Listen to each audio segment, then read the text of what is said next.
Have you ever wondered why Japan is sending their troops to help the Philippines against China? It's a question that's been making waves in the international community lately, and for good reason.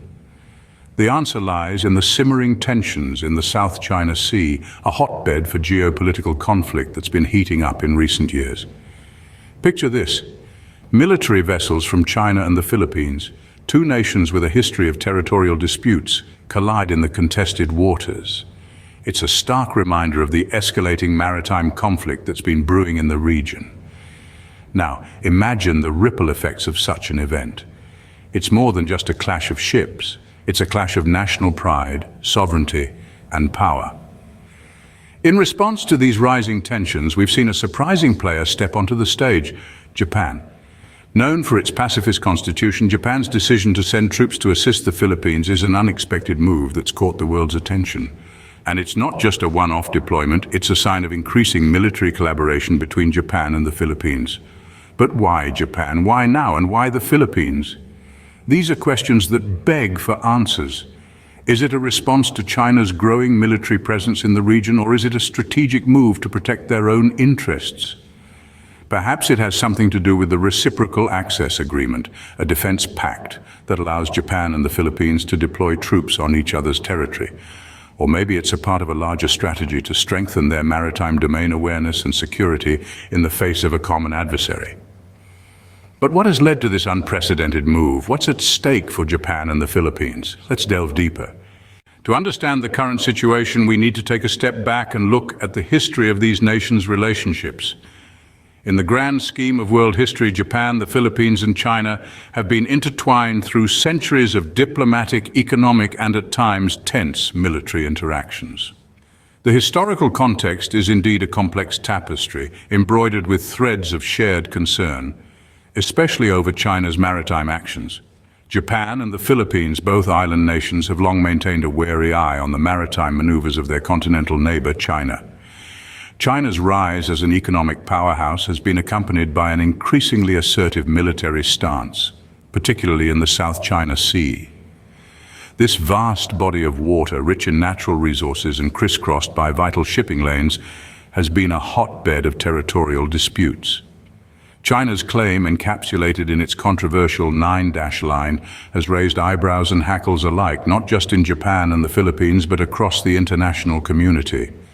Japan, despite being constitutionally constrained in its military capabilities post-World War II, has been a staunch ally of the Philippines. The two countries have often found themselves united in their apprehensions about China's maritime ambitions, but it's not just about shared concerns. History has also seen Japan and the Philippines grow together as economic partners, with Japan being one of the Philippines' largest sources of foreign direct investment. This economic interdependence has further cemented their alliance, an alliance that is now evolving into a more robust military collaboration. The Philippines, for its part, has been balancing a delicate relationship with China. On one hand, it engages in economic cooperation with its powerful neighbor. On the other, it grapples with territorial disputes and maritime tensions in the South China Sea.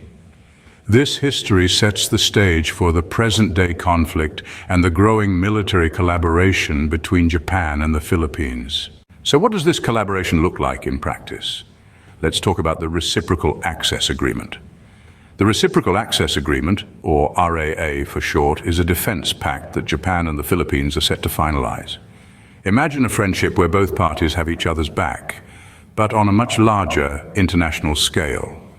This agreement allows both countries to deploy troops on each other's territories and coordinate joint training exercises. Does that sound simple?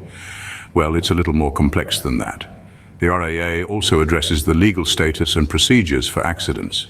In essence, it creates a framework for both nations to operate within, ensuring that any military actions are conducted responsibly and transparently. But what's the real purpose behind this? The RAA is seen as a way to increase military collaboration between Japan and the Philippines. It's like having a friend promise to help you if you ever get into a fight, except in this case, the fight could be a maritime conflict with China.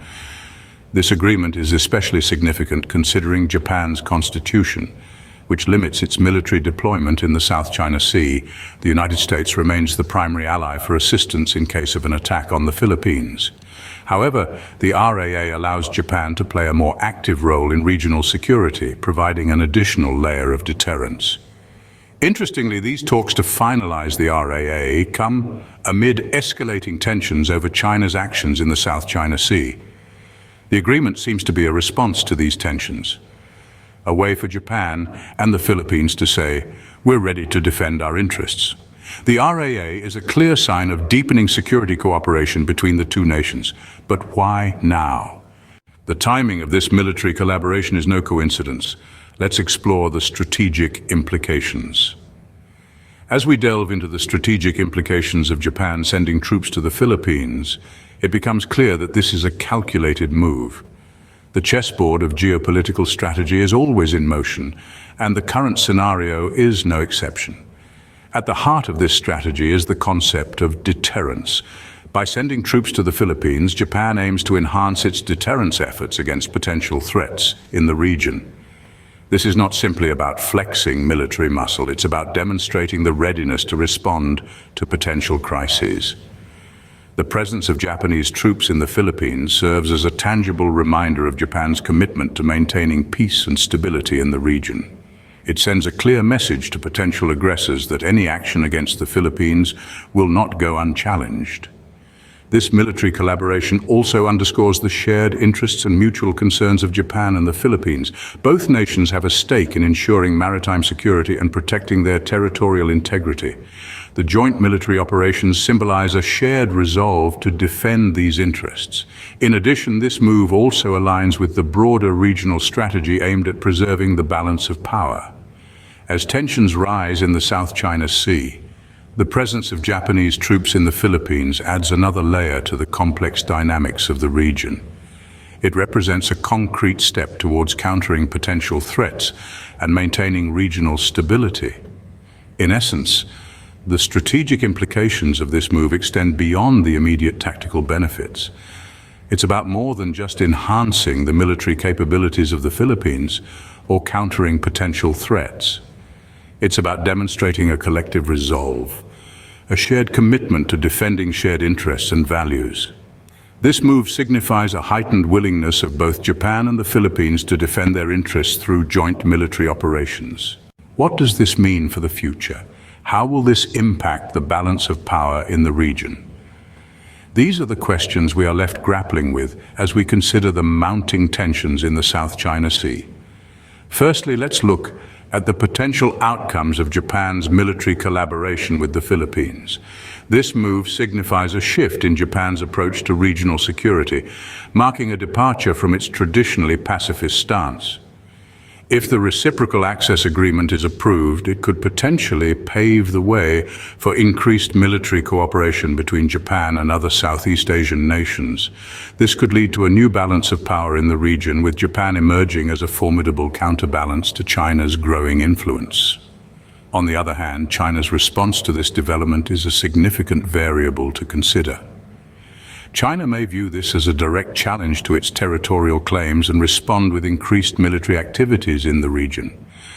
This could escalate tensions and potentially lead to confrontations at sea. The United States, as a key ally of both Japan and the Philippines, would also play a crucial role in this dynamic. It's likely that the US would support these moves as a part of its wider strategy to counter China's expansion in the region. However, this could also place the US in a difficult position, potentially leading to a further escalation in the US-China rivalry. Furthermore, we must consider the potential impact on the ASEAN nations. Will they align themselves with this new alliance, or will they seek to maintain a neutral stance? These decisions could significantly shape the geopolitical landscape of Southeast Asia. As the situation continues to evolve, one thing is clear. The actions of Japan and the Philippines will have far-reaching implications for the region and beyond. Thank you for joining us on this exploration of a critical global issue. Remember to stay informed, stay curious, and subscribe for more amazing content. Keep wondering. Don't miss out on future explorations and discoveries.